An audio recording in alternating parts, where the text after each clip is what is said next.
বাংলাদেশের সেনাপ্রধান ফিরেছেন। ফিরতে না ফিরতেই বাংলাদেশে সেনাবাহিনীর অ্যাকশন শুরু হয়ে গেছে। সমন্বয়ক শব্দটা, সমন্বয়ক পদটা আর থাকছে না। এখন থেকে বাংলাদেশের সমন্বয়ক, বৈষম্যবিরোধী ছাত্র আন্দোলন, এগুলোর আর কোনো অস্তিত্ব নেই। রাজশাহী বিশ্ববিদ্যালয়ে সেনাবাহিনীর অভিযান দেখেছি আমরা। তুল কালাম কাণ্ড। রাজশাহী বিশ্ববিদ্যালয়ের একটি আবাসিক হল থেকে এত বিপুল পরিমাণ অস্ত্র উদ্ধার করা হয়েছে যা ৩-৪টি থানাতেও থাকে না।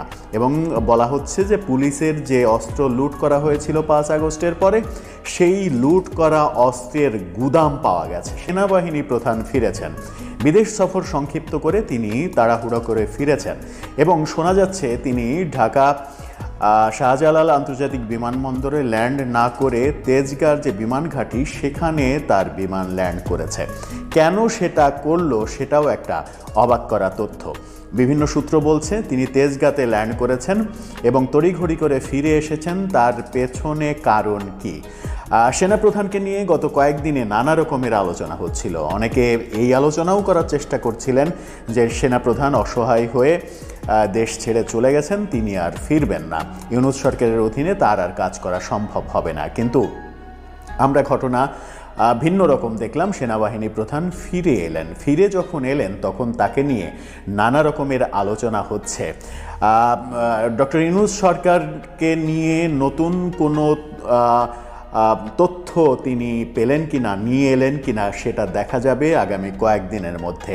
শোনা যাচ্ছে সেনাবাহিনী প্রধান ডক্টর ইউনূস সরকারের ওপরে বিরক্ত এবং বিরক্তির যে ছাপ সেটা স্পষ্ট হয়েছে কদিন আগেই তার ভাষণে। এরপরে সেনাবাহিনীর সঙ্গে সরকারের সম্পর্ক একেবারে নড়বড়ে অবস্থায় চলে গেছে। সেনাবাহিনীকে আগের চাইতে একটু বেশি তৎপর দেখা গেছে।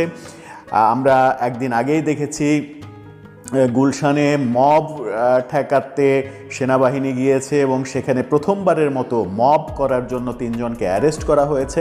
অর্থাৎ দৃশ্যপট পাল্টাতে শুরু করেছে। সেনাবাহিনী আজকে অভিযান চালিয়েছে রাজশাহী বিশ্ববিদ্যালয়ে। রাজশাহী বিশ্ববিদ্যালয়ের ঐতিহ্যবাহী হল নবাব আব্দুল লতিফ হল, যে হলের মাঠে আমার নিজেরও বহুদিন বিচরণ করার অভিজ্ঞতা রয়েছে। সেই নবাব আব্দুল লতিফ হল, ঐতিহ্যবাহী সেই হলের ছাত্র শিবিরের সভাপতির রুম তল্লাশি করে ব্যাপক বিস্তর রীতিমতো একটা অস্ত্রের কারখানা পাওয়া গেছে। এত বিপুল অস্ত্র আমার মনে হয় বাংলাদেশের ইতিহাসে কোনো অভিযানে এক রুম থেকে কিংবা একটা জায়গা থেকে পাওয়া যায়নি। এত বিপুল পরিমাণ অস্ত্র, যে অস্ত্রগুলো পরে গণমাধ্যমে, সামাজিক যোগাযোগ মাধ্যমে এখন ছড়িয়ে পড়ছে। এই বিপুল পরিমাণ অস্ত্র শিবিরের সভাপতির রুম থেকে পাওয়া গেছে। একটা রুমে যদি এত পরিমাণ অস্ত্র থাকে তাহলে সেই রুমে আর কোনো জায়গাই থাকার কথা নয়। অর্থাৎ ওইটাকে অস্ত্রের গুদাম বানানো হয়েছিল। সেনাবাহিনীর অভিযানে সেটা বেরিয়ে এসেছে এবং বলা হচ্ছে যে পুলিশের যত অস্ত্র লুট হয়েছে 5 আগস্টের পরে মবের মাধ্যমে, পুলিশের যত অস্ত্র লুট হয়েছে থানা আক্রমণের মাধ্যমে, সেই অস্ত্রের একটা বড় চালান এখানে রয়েছে। এগুলো সবই পুলিশের লুট করা অস্ত্র। পুলিশের লুট করা অস্ত্র শিবির সভাপতির রুমে কিভাবে গেল সেটা একটা বড় প্রশ্ন।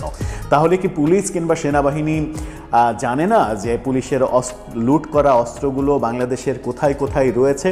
খুব স্বাভাবিকভাবেই প্রশ্নের উত্তর দেয়া যায় যে হ্যাঁ, তারা জানে। জেনেও তারা এই অস্ত্রগুলো উদ্ধার করছিল না এতদিন। উদ্ধার করছিল না কেন? তাতে কি সরকারের সায় ছিল না? সরকার কি চাইছিল না পুলিশের অস্ত্র উদ্ধার হোক? কিংবা সরকার কি এরকম চাইছিল যে পুলিশের অস্ত্রগুলো সত্যিকার অর্থেই যাদের কাছে রয়েছে তাদের কাছ থেকে উদ্ধার করতে গেলে সরকারেরই এক ধরনের গোমর ফাঁস হয়ে যাবে, যাদের সঙ্গে সরকারের দহরম মহরম সম্পর্ক, সেই সম্পর্কে ভাটা পড়বে। যদি শিবির সভাপতির রুম থেকে এত বিপুল পরিমাণ অস্ত্র পাওয়া যায় তাহলে 5 আগস্টের পরে যারা মব করেছে, সারা দেশে যারা থানা আক্রমণ করেছে, পুলিশ মেরে অস্ত্র লুট করেছে, থানায় আগুন দিয়েছে, কারা এরা?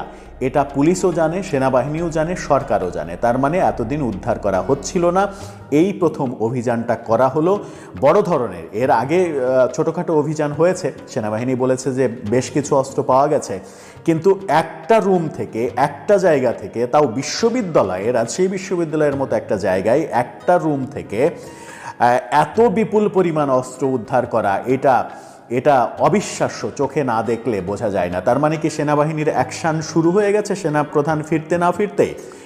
আপাত দৃষ্টে সেটাই মনে হচ্ছে। আর সেনাবাহিনী যদি অ্যাকশানে সত্যি সত্যি নেমে পড়ে, তাহলে বাংলাদেশে অভ্যুত্থান পরবর্তী যারা মব তৈরি করেছে, যারা পুলিশের ওপরে আক্রমণ করেছে, পুলিশকে হত্যা করেছে, থানা জ্বালিয়ে দিয়েছে, পুলিশের মনোবল ভেঙে দিয়েছে, এখনও যারা পুলিশের বিপক্ষে প্রতিনিয়ত কথা বলার চেষ্টা করে বিভিন্ন পরিচয়ে, বিশেষ করে সমন্বয়ক পরিচয়ে পুলিশকে যাচ্ছে তাই ভাষায় কথা বলে, আমার মনে হয় যে তাদের কাউকে জিজ্ঞাসা করলেও এই অস্ত্রের আরও ভাণ্ডার পাওয়া সম্ভব হবে। এবং মজার তথ্য হচ্ছে, আজকে জাতীয় নাগরিক পার্টি, সেই পার্টির আহ্বায়ক নাহিদ ইসলাম, তিনি আনুষ্ঠানিকভাবে ঘোষণা করেছেন দেশে আর সমন্বয়ক বলে কোনো মানুষ নেই। সমন্বয়ক বলে এই সমন্বয়ক শব্দটার আর অস্তিত্ব নেই, এটা বিলুপ্ত হয়ে গেছে। কারণ বৈষম্য বিরোধী আন্দোলন থেকে একটা ছাত্র সংগঠন হয়েছে, একটা রাজনৈতিক দল হয়েছে, এখন আর সমন্বয়কের কোনো অস্তিত্ব নেই।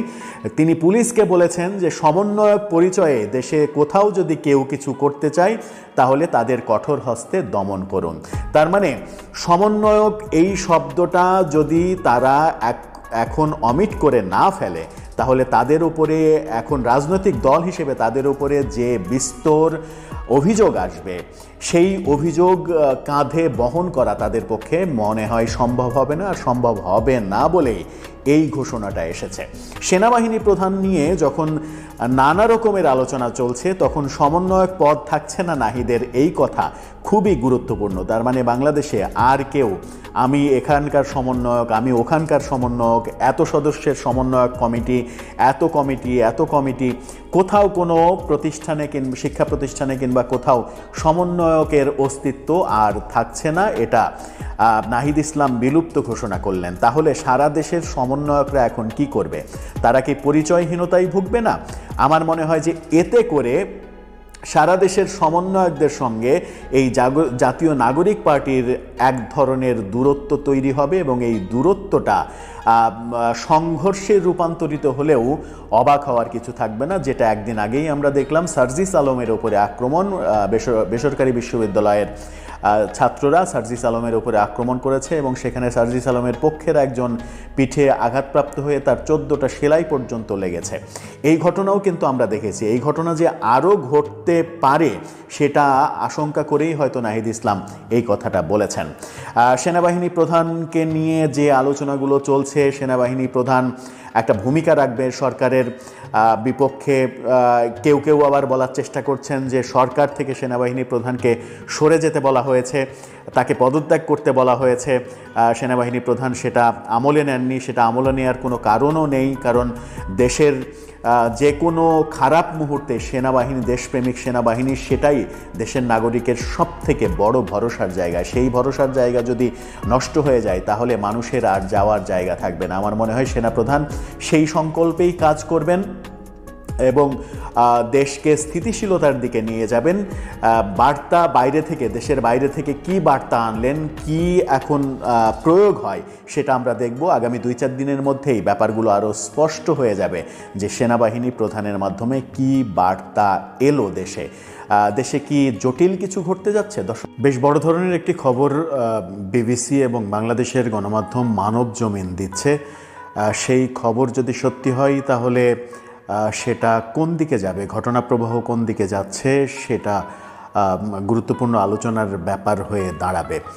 বিবিসি এবং মানবজমিন বলছে, বাংলাদেশের সাবেক প্রধানমন্ত্রী শেখ হাসিনা, যিনি ভারতে রয়েছেন, প্রায় 7 মাস হতে চলল তিনি ভারতে রয়েছেন, তার সঙ্গে ভারতের প্রধানমন্ত্রী নরেন্দ্র মোদী এবং নিরাপত্তা উপদেষ্টা অজিত দোভালের নিয়মিত দেখা সাক্ষাৎ হচ্ছে। অজিত দোভালের দেখা সাক্ষাৎ হচ্ছে, এটা পুরনো খবর, কিন্তু প্রধানমন্ত্রী নরেন্দ্র মোদীরও দেখা সাক্ষাৎ হচ্ছে। এই ব্যাপারটা নতুন খবর, বিবিসি এবং মানবজমিন সেটি নিশ্চিত করছে। কি বলতে চাইলো তারা, কি হতে চলেছে? সাবেক প্রধানমন্ত্রী শেখ হাসিনার মেয়ে সাইমা ওয়াজেদ পুতুল তিনিও দিল্লিতে রয়েছেন। সাবেক প্রধানমন্ত্রী শেখ হাসিনার সঙ্গে ভারতের প্রধানমন্ত্রী নরেন্দ্র মোদী এবং নিরাপত্তা উপদেষ্টা, যাকে ভারতের সব থেকে শক্তিশালী মানুষ হিসেবে, সব থেকে পাওয়ারফুল মানুষ হিসেবে ট্রিট করা হয়, সেই অজিত দোভালের নিয়মিত সাক্ষাৎ হচ্ছে। অজিত দোভালের সঙ্গে শেখ হাসিনার যে সাক্ষাৎ হচ্ছে, এর আগে হয়েছে ভারতের পররাষ্ট্র বিদেশমন্ত্রী, তার সঙ্গে সাক্ষাৎ হয়েছে। এটা খুব একটা নতুন খবর না, এটা পুরনো খবর। কিন্তু বিবিসি বলছে এবং বাংলাদেশের অন্যতম প্রধান গণমাধ্যম মানবজমিন বলছে নরেন্দ্র মোদীর সঙ্গেও শেখ হাসিনার সাক্ষাৎ হচ্ছে।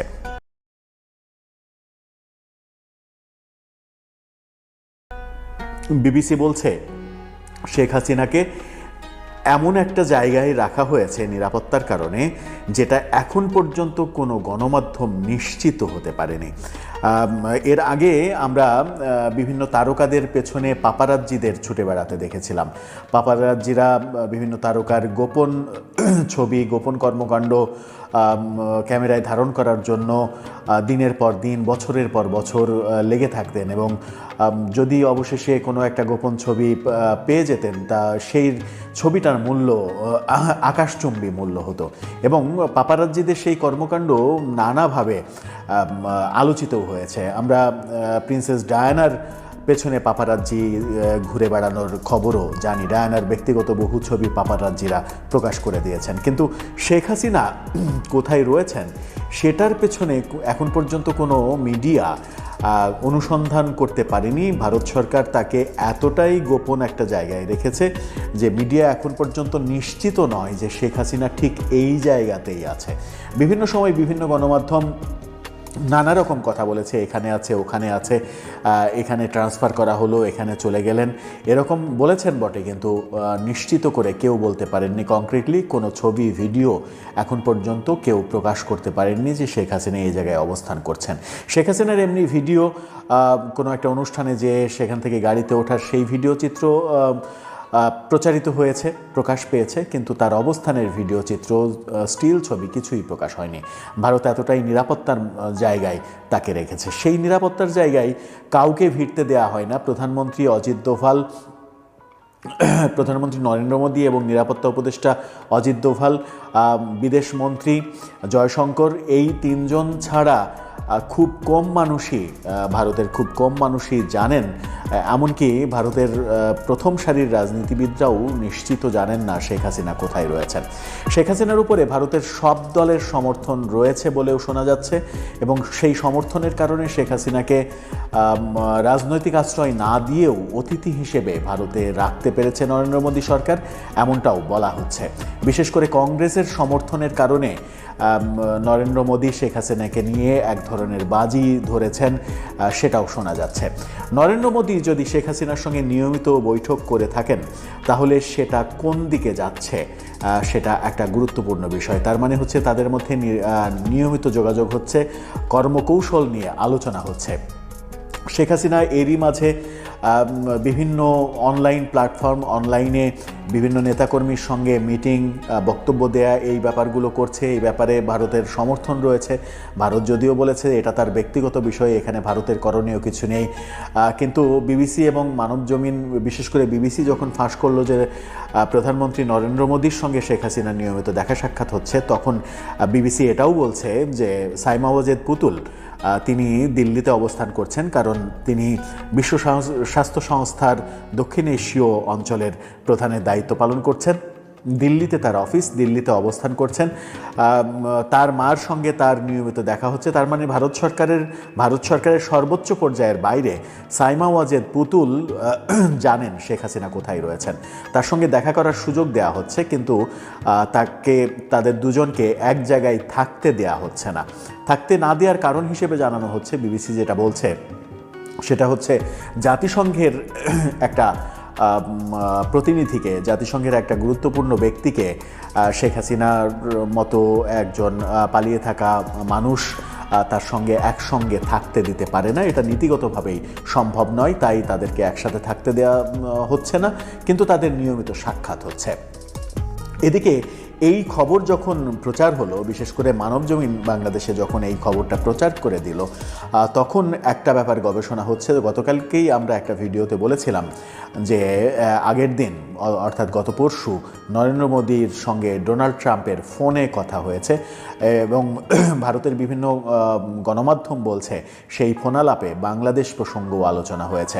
যদি বাংলাদেশ প্রসঙ্গ আলোচনা হয়ে থাকে এবং ডোনাল্ড ট্রাম্প এই মাসেই ভারত সফর করছেন, সেই ভারত সফরে ভারতের বিভিন্ন সাংবাদিক বলার চেষ্টা করছেন যে সেই ভারত সফরে শেখ হাসিনার সঙ্গে ডোনাল্ড ট্রাম্প দেখাও করতে পারেন, কিন্তু ভারতের সংবাদ মাধ্যমগুলো যে সকল সোর্স ব্যবহার করে সেই সোর্সগুলো বেশিরভাগ ক্ষেত্রে অকার্যকর, অগ্রহণযোগ্য।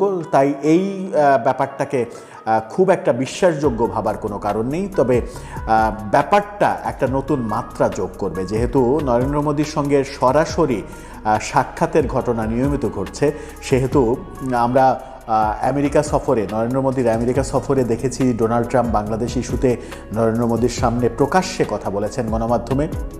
তার মানে ডোনাল্ড ট্রাম্পের একটা ইচ্ছা রয়েছে বাংলাদেশ ব্যাপারে তার কর্মকাণ্ড জাহির করতে। সেই কর্মকাণ্ড কি জাহির করেন, কি ভূমিকা নেন, আওয়ামী লীগের পক্ষে ডোনাল্ড ট্রাম্প অবস্থান গ্রহণ করেন কিনা, শেখ হাসিনার পক্ষে শেষ পর্যন্ত ডোনাল্ড ট্রাম্প অবস্থান গ্রহণ করেন কিনা, সেটাই এখন দেখার বিষয়।